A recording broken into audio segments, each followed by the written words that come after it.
Are you afraid of silence?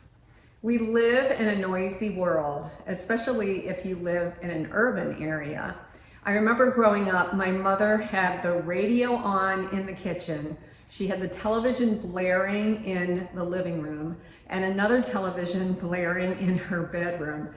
Yes, all at the same time. I couldn't wait to be old enough to get a place of my own so I could have some peace and quiet. It's rare for me to have the house to myself. We lost our dog Wilson a couple Christmases ago, and our cat TC Kitty she's been gone now for like 5 years.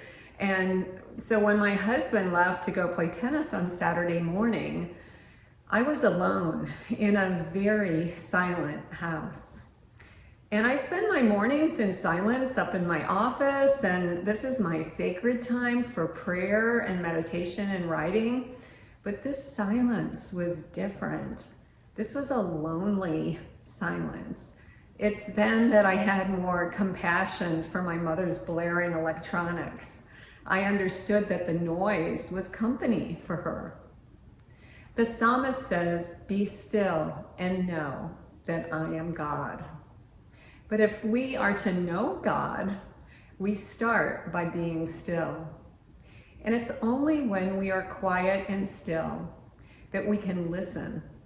I always say that prayer is talking to God and meditation is listening to God. Do you notice in conversations how silence can be awkward?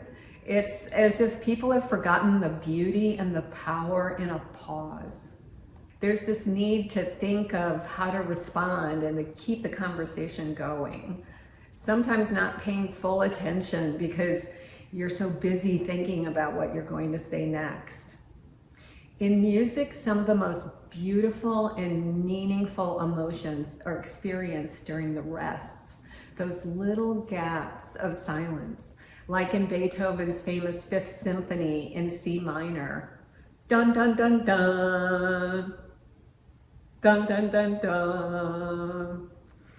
And then there's the Hallelujah chorus with that dramatic silence between the final two hallelujahs.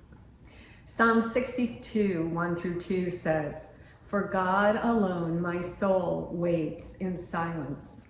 From him comes my salvation. He alone is my rock and my salvation, my fortress. I shall not be greatly shaken." In the silence, we are left alone with our thoughts. With no outward sound, inwardly, those thoughts can be very noisy.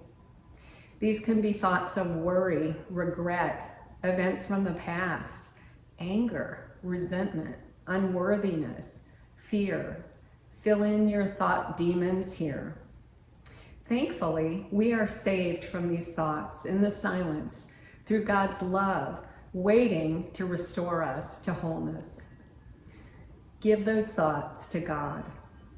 We do that through our time in prayer, meditation, and an awareness of God's presence with us always throughout our day, not just during the time that we set aside. At a stoplight, don't check your phone or have the radio blaring. Express to God what you're grateful for out loud in that silence. When you lay your head on your pillow, give thanks for another day. Turn any unresolved challenges over to God. Don't be afraid of silence. Silence is an invitation to be aware of God's presence, a presence that we are always one with and are never separate from. Don't fear silence. Embrace it.